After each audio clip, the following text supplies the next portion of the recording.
जी student, पिछले lecture में हम लोगों ने 5 क्वेश्चंस किए थे।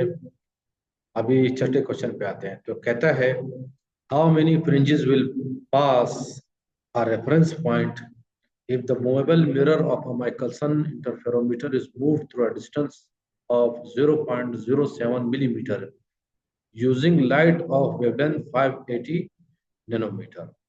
तो देखिए कहते हैं how many fringes will move a reference point. तो जो नंबर ऑफ फ्रिंजेस है इसको हम लोग एम से ज़ाहिर करते हैं और ये मालूम करना है। कहता है the movable mirror of Michelson interferometer is move through a distance of 0.07 millimetre. अगर हम लोगों ने मिरर को मूव किया, कितना मूव किया? 0.07 मिलीमीटर मूव किया।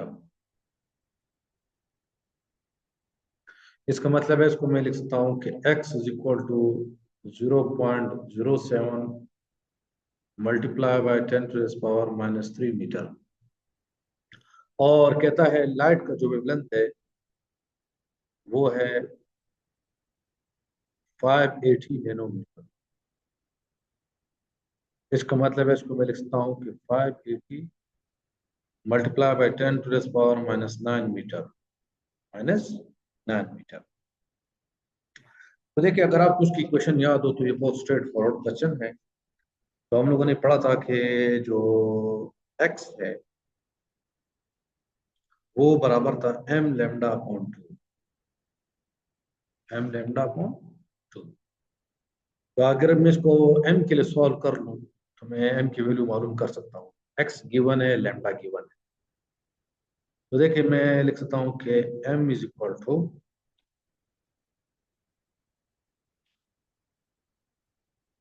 तो देखिए मैं लिख सकता हूँ m is equal to 2x upon lambda, 2x upon lambda. तो अभी मैं वैल्यूज दर्ज कर लूंगा। तो ये आ जाएगा 2 मल्टीप्लाई बाय 0.07 मल्टीप्लाई बाय 10⁻³ और डिवाइडेड बाय लैम्डा। जो लैम्डा है उसकी वैल्यू है 580 मल्टीप्लाई बाय 10⁻⁹। तो अभी देखिए ये कैलकुलेटर से आप इसको आसानी से हल कर सकते हैं। आप 2 को 0.07 से मल्टीप्लाई करें और फिर 580 से डिवाइड कर दें, तो इसका आंसर आएगा 0.000241। ये मैंने सिर्फ नंबर्स को मल्टीप्लाई किया है। अभी देखिए 10⁻³ है, बटे में 10⁻⁹ है। ये 10⁻⁹ ऊपर जाकर प्लस 9 हो जाएगा। अभी 9 में से 3 को माइनस कर दे तो ये आ जाएगा 6। ये हो जाएगा 10⁻⁶, नॉट -6, 6। और अगर मैं इस अशार्य को शिफ्ट करूं तो देखिए अशार्य को मैं शिफ्ट करूंगा 1 2 3 4 5 6। मैंने राइट की तरफ अशार्य को 6 डिजिट शिफ्ट किया तो 10⁻⁴ में उतना ही मैं कमी करूंगा। तो मेरे पास जो आंसर आ जाएगा वो फाइनल वो कितना आएगा? 241 क्या जाएगा? 241। 10⁻⁻6 खत्म हो गया, क्योंकि याद रखिए राइट की तरफ मैंने डेसिमल प्लेस को शिफ्ट किया है 6 डिजिट। तो वो आ जाएगा 6 - 6 10⁻�0 हो जाएगा और 10⁻�01 होता है। अभी क्वेश्चन नंबर 7 पे चलते हैं। वो भी बिल्कुल इसी से रिलेटेड है। कहता है कि in a Michelson interferometer 100 fringes cross the field of view when movable mirror is placed by 0.02948 millimeter. Calculate the wavelength of monochromatic source. तो देखिए इस केस में m गिवन है,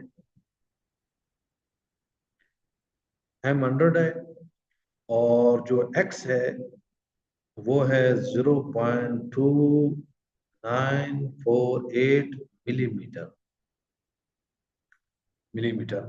इसका मतलब है x को मैं लिख सकता हूँ 0.2948 मल्टीप्लाई बाय 10⁻³ मीटर। अभी मांग क्या रहा है, कैलकुलेट द वेवलेंथ, लैम्डा मांग रहा है, लैम्डा क्वेश्चन मार्क है। तो देखिए हम लोगों ने अभी भी इक्वेशन पढ़ी, इक्वेशन क्या पढ़ी कि x is equal to m lambda upon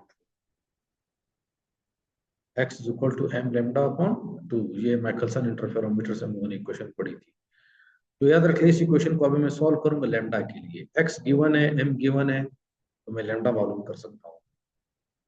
तो अगर मैं इसको लैम्डा के लिए हल करूं तो ये हो जाएगा 2x divided by m, 2x divided by m, तो लैम्डा हो जाएगा 2 मल्टीप्लाई बाय x की वैल्यू है 0.2948 multiply by 10 to the power -3 और डिवाइडेड बाय 100, डिवाइडेड बाय 100।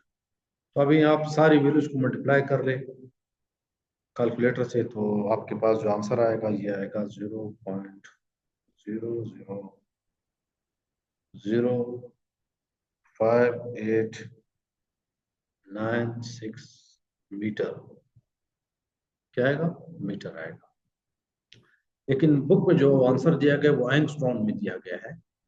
तो एंगस्ट्रॉन का मतलब क्या होता है कि 1 एंगस्ट्रॉन जो है, 1 एंगस्ट्रॉन जो है वो 10 टू द पावर -10 मीटर के बराबर होता है। क्या होता है, 10 टू द पावर -10 मीटर के बराबर होता है। तो अभी देख ले यहाँ पर मैंने एक 10 टू द पावर -10 लाना है, तो 10 टू द पावर -10 लाने के लिए अशरा को शिफ्ट करूंगा राइट की तरफ।